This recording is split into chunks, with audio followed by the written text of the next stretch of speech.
The Westie, you'll appreciate that. It's a bit like legal acid.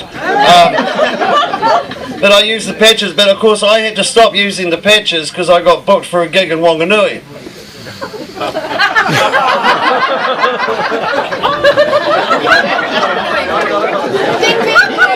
Not allowed to wear patches in Wanganui, people. Only allowed to chew the gum there, but my mates, they're so proud of me, right? They're so excited for me and everything. They go 4 years here, and that's been amazing. And in the last 4 years, they're going like, easily, you've had opportunities where things have happened in your life that you would take up smoking again, but you haven't. And I'm so proud of you. And they're going like, man, it's like, are there any side effects? And I'm going, no, there are no side effects. But there seems to be a shitload of front effects. My front effects have got out of control. And my front effects are so bad now, like the other day I was upstairs and the phone rang. Okay, now my phone is only on 4 rings and I don't have kids, so I don't know how to change it. Okay, so as soon as my phone rings, I just got to drop everything and run, alright? And I'm sprinting down the stairs, and for the first time in my life as I'm running down the stairs, I felt my man boobs bouncing up and down. Like I got to the phone, I don't even know who was on the phone. They're like wah wah wah wah wah wah, and in my head I'm going like far out. I got man boobs. And because you know, guys, you know when we're young and we're growing up, you know we always go like, and we say, oh, if I had titties, I would play with them all the time. Yeah. Well, I can't help myself. I'm always having a bit of a go at them. I lather them up in the shower, have the soapy titty wing. You know what I'm talking about, ladies? And I think you do with the laughter. And you know, guys, you know when you're nude and you've got the full-length mirror and you tuck your cock between your legs and you're all like, oh. I'm a little bit pregnant in my mirror, I'll be honest. Like that. And then somebody comes up to you and goes, please, can you not do that in my shoe store?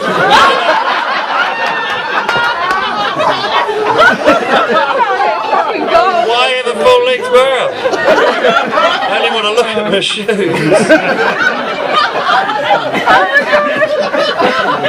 So I'm born and bred Westie and grew up in Oratia. Went to Oratia Primary School, so I imagine there's a few Westies here that know Oratia. Yes. It was a rural school, of course, back then. It probably still is. A lot of orchards and vineyards and stuff. But we were a very poor family. Like when we had calf day, all I got to take along was my ringworm.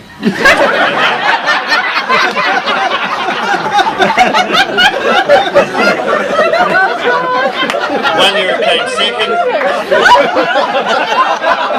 Everybody wanted to pet it and stuff, but and I went to Bruce McLaren Intermediate, right? You went to Bruce McLaren, and like in Bruce McLaren, right? Awesome, like that is, for those of you that don't know, that is a school that is named after a Formula One racing car driver, right? Bruce McLaren, and like the McLaren team, that name exists because of Bruce McLaren, who was a Kiwi. Okay, so whenever you see that car, and whenever you watch the McLaren team, you should always have a sense of pride there. And our school shield was 3 Formula One cars. How Westie's that? Sure, one of them was up on blocks, but you know.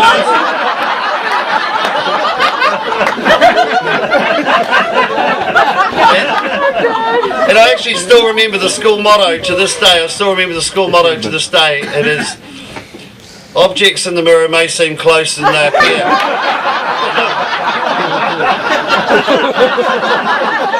Of course, it sounds better in Latin, as you can imagine. Had my first ever sexual experience at high school. So you might be going like, wow, that's cool, but it wasn't, because I went to Kelston Boys.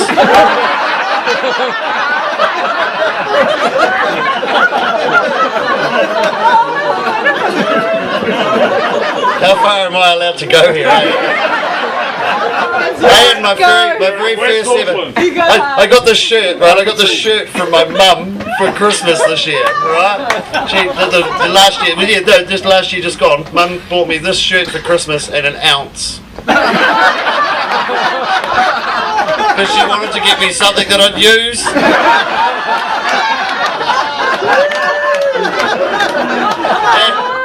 And I'll tell you what, I had my first ever marijuana cigarette at the age of 14, right, with my mum. The thing is, my mum said to me, she said, if anybody ever offers you anything, you come to me and I'll give it to you. And I actually thought that was pretty good parenting. You know, up until I got my first blowjob at the age of 50.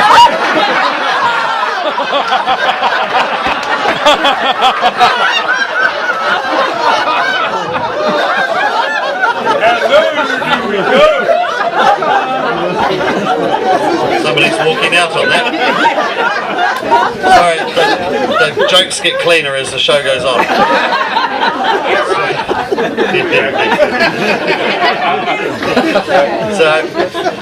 Now I know initially, like, I got up here and Tom introduced me. He goes, "Oh, Ewan Gilmore," and I get up here and you're all looking at me and I'm wearing glasses and you're going, "I don't recognise this." You're all thinking, "Shit, Billy Connolly's pregnant."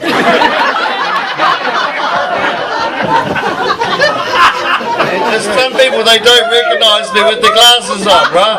Last week I was in Wellington. I went to Wellington, and I've been to Wellington a few times. In fact, I went to Wellington when the earthquake was on. I flew to Wellington, pretty much got off the aeroplane. The earthquake happened, all right? I kind of shit myself a little bit because I've never been in an earthquake before. I just went straight at the airport. I just went straight to the rental car company, rented a car, and drove back to Auckland. Because I was so scared. And I got the fastest car that you can get, okay, which happens to be any rental car. It was a Toyota shitbox or something, but I tell you what, it flew, that puppy flew. I was going through Waiouru, I'm doing like 240 kilometres an hour. Oh, well, actually I wasn't, I was doing 126 kilometres an hour when I got pulled over. And like, because I'd been in the car all the way from Wellington, I just hopped out of the car, stretched my legs a little bit, you know, and I hopped out of the car and the cop hops out of his car and he goes, "How's it going?" And I went, "Well, a little bit quickly as it turns out." And he's like, "Oh, so you're a comedian?" And I'm like, "Yeah, those GCSB guys, they're all over us, aren't they?"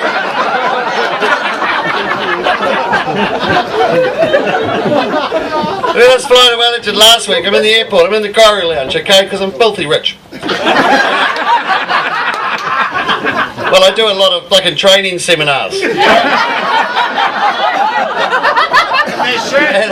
I was in the Corrie Lounge, right, and I'm talking with this guy. He's high up in the government, showing off about how high up he is in the government. "Oh, I'm so high up in the government. Oh, I'm high up in the government." And you may have heard of him. His name's John Key, all right?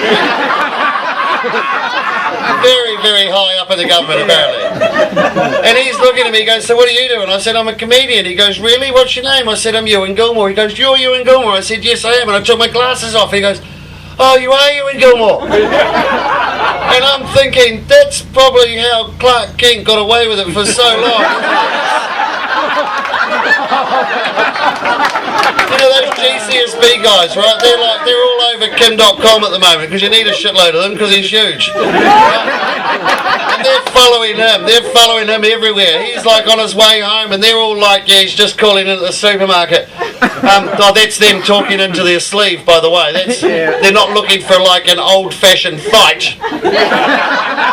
Let's fight 1920 styles. Bring it, you. It's just I've got short sleeves. It'd just be stupid if they're talking into their sleeve like that. But say, right, Kim.com, he calls in, say he's in Albany there. He calls in at the Countdown, which is on the way to Coatesville. That's actually the last countdown before you get to his place. You could actually say that that's the final countdown.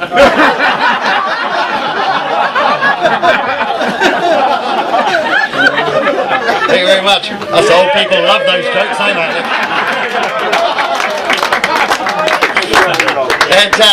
And he calls in there, and he goes into the supermarket, right? And all the GCSB guys are all like, "He's gone to the supermarket. He's gone to the Countdown." And John Key's obviously in his office going, "Which one's he gone into?" They go, "The one in Albany." And John Key's like, "Is that the final countdown?" Because he's got fucking good sense of humour, hasn't he?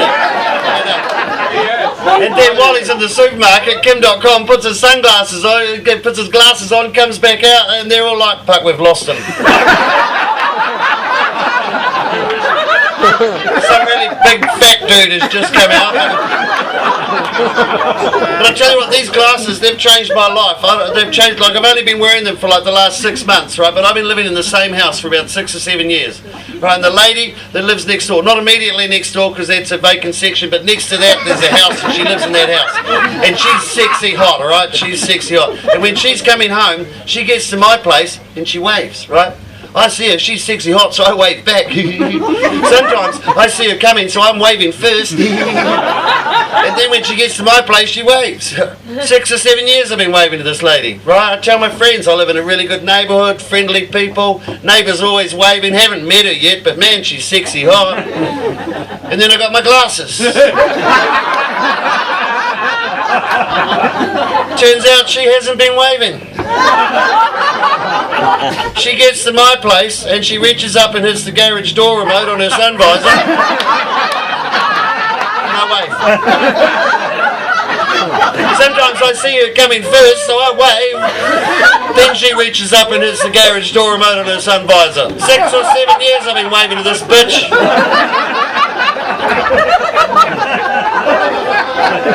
You know what else? She's not hot. She's a dude. 6 or 7 years I've been waving to this dude. Crazy. Now, like I said, I'm very proud. I was actually going to run. I just got voted in. We had local body elections, of course. I know there's actually more people here than voted for me. It doesn't matter because I still got in. I got into my local community board. I'm pretty proud of it. 3 years ago, though, my plan was to run for Mayor of Auckland Super City, and I was going to be Super Mayor. Fuck yeah. There's my slogan. You get shit done with a slogan like that. Should we fix the footpath? Fuck yeah. You know, like Len Brown, what's his slogan? Let's take it to the people. Or maybe let's give it to the people. I don't know what his slogan is, but you don't get shit done with a slogan like that. And I wanted to be Mayor of Auckland Super City, right? And I had great plans for the city. I was going to change the city in a lot of ways. I was going to take the H from Wanganui because you know they got trouble with their H. I was going to take that H from Wanganui and I was going to bring that H here to Auckland, and we were going to be the world's first ever super shitty. Fuck yeah! And, I got a great plan for the third harbour crossing. My plan, Flying Fox. Sky City to Devonport, how cool would that be? I've only got it going one way, but, you know, in the interim to get back, I'm thinking bumper boats. Fuck yeah. And you see, like I say, like I was actually the third person to throw their hat into the ring, right? There was Len Banks, John Brown, right, and myself. And of the three of us, okay, because whoever became the Mayor of Auckland Super City was inheriting $1 billion worth of debt. And of the three of us, I was the only one with shitloads of experience with shitloads of debt. And I was going to deal with that debt the same way I've dealt with all my other debt. I was going to get an instant finance consolidation loan. Pay it off $5 a week out of my dole. I'm joking. It's a sickness benefit. I've got depression.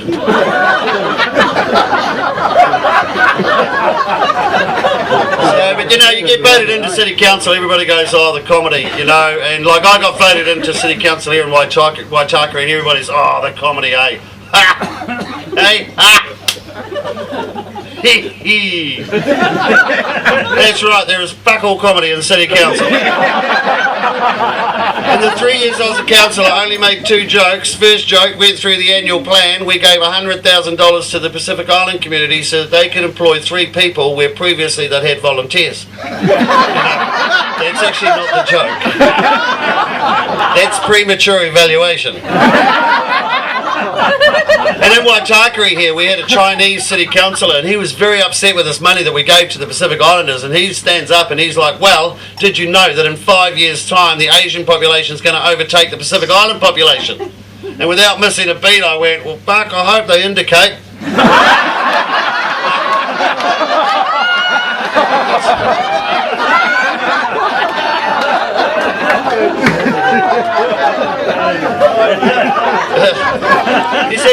make Auckland a cool place because I know that people hate Auckland, all right?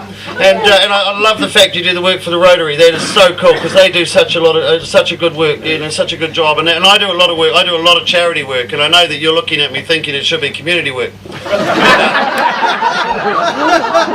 I do a lot of work. I do a lot of work with Variety, the children's charity, and it's a great organisation. And that's how I met Simon Dello and so many other fantastic people that I've met. And all the money that raised in New Zealand stays in New Zealand. They've been going 24 years. They've raised something like $18 million, and they just fills gaps that aren't there for any reason, but there's gaps in society, and they just fill those gaps, and it's really fantastic. And I love doing the work. And this year, the Variety Mini Bash, we went around the Coromandel, and a lot of the money's raised through bucket shaking, right? And I was there with my bucket, and I'm going, hey, you got any spare change? And this guy reached into his pocket, pulled out 2 joints, and put 2 joints into the bucket. And I'm like, oh, buddy, it's for the kids. And he's like, oh, in that case, they should probably just have 1 egg. It's pretty strong shit, bro. And, truth be known, they didn't get either of them. I did a charity debate in New Plymouth with Tim Shadbot, right? And the next day I'm walking around New Plymouth because my mum comes from New Plymouth, walking around, right? And I'm pointing out things of interest, and I'm going like, oh yeah, behind that cloud apparently there's a mountain. Nobody's ever seen it, but apparently it's there, right? And Tim's like, he's really getting into it. And I pointed out also that like Taranaki or New Plymouth has got a huge surfing culture, and they've got their own surf brand, Taranaki Hardcore, or THC. And Tim Shadbolt, he's like, oh, you know what, we've got a great surf culture down there at Invercargill. It'd be awesome if we could get a surf brand like that, Invercargill Hardcore.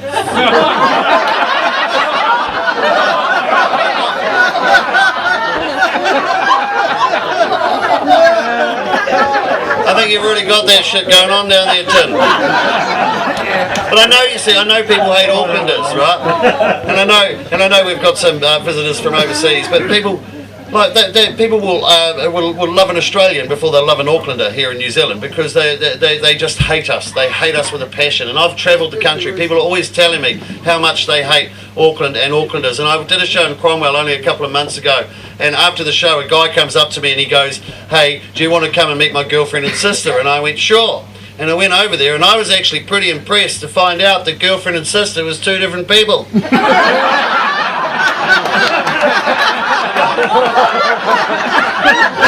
on you, Cromwell. And I did the show, right? And then and he comes and he says, come and have a drink. So I went over there and he says, listen, before you say anything, I just want you to know I hate Auckland and I hate Aucklanders. And I went, okay, have you ever been to Auckland? And he goes, no, I haven't. But my mate has, and he hated it. And I'm going, well, that's fair enough that you hate Auckland just because your mate does, even though you've never been there. But why do you hate us Aucklanders? He goes, oh, wow, you Aucklanders, you're always bloody coming down here to Cromwell and trying to pick up our shearers with your fancy love-making ways. Like kissing. And I had enough of him, and I went, yeah, that's exactly what us Aucklanders do. We just come here just to score your shearers. And he goes, well, I don't care, because I'd bloody rather go out pig hunting. And I went, true. That's what us Aucklanders call it, when we come here to score your shearers. Now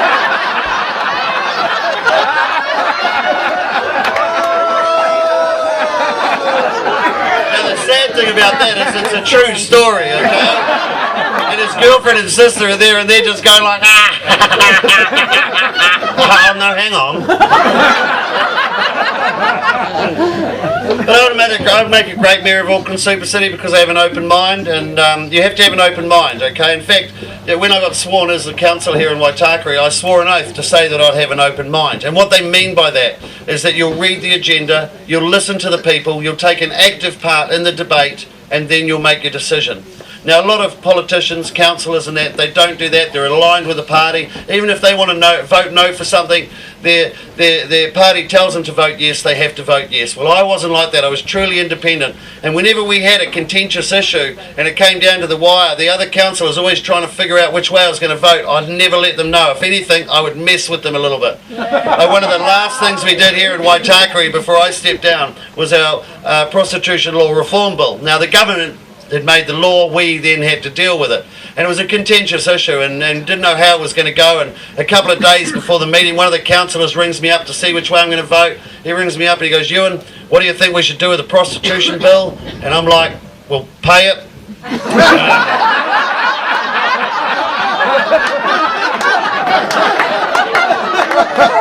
Because, you know, if you don't pay that, none of us are going to get credit, you know that. Even on the day of the meeting, all right? Even on the day of the meeting, I'm in the councillors' lounge and I'm having a coffee about half an hour before the meeting, and one of the other councillors comes up to me because they're still trying to figure out which way I'm going to vote on this, you know. One of the other councillors comes up to me and he goes, "Ewan, you know we've got the prostitution law reform bill this afternoon." I went, "Yes, of course I do." He goes, "Well, I'm just wondering, you know, what's your sex strategy?" And I went, "Well, I normally start by doing the dishes."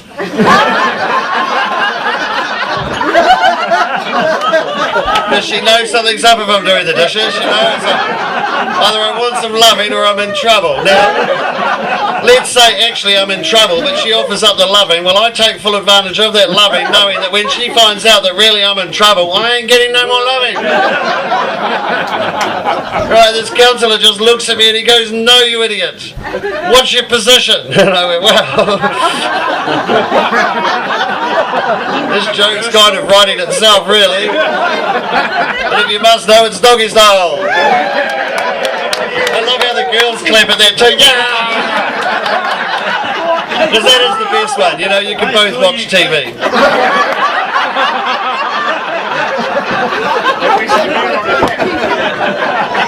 And rest the beer on her back. Best heckle yet. Actually, you know what? You know, some women have got that. Just while we're talking about that, you might be interested in this. What's your name? Laurie. Laurie. You had to think about it. They named you after a truck.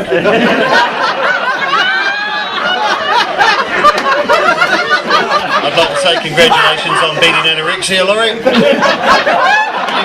You bloody kicked it to the curb, bro. But just while we're talking about resting the beer on the back, you know how some women have got that little lower back tattoo, you know, that little number plate some ladies running around with. Like, ladies, if you're thinking of getting one of those tattoos, why not get something for us guys? Like, why not get Sudoku? How cool would that be, Laurie? You'd be there going, "No, that's got to be a 6. Actually, no, that can't be a 6. Not if that's going to be a 9. It won't be a 6, Laurie. But the only problem with that, though, Laurie, is you come home from work, right? You come home from work one day, start playing Sudoku, and you find it's already half done.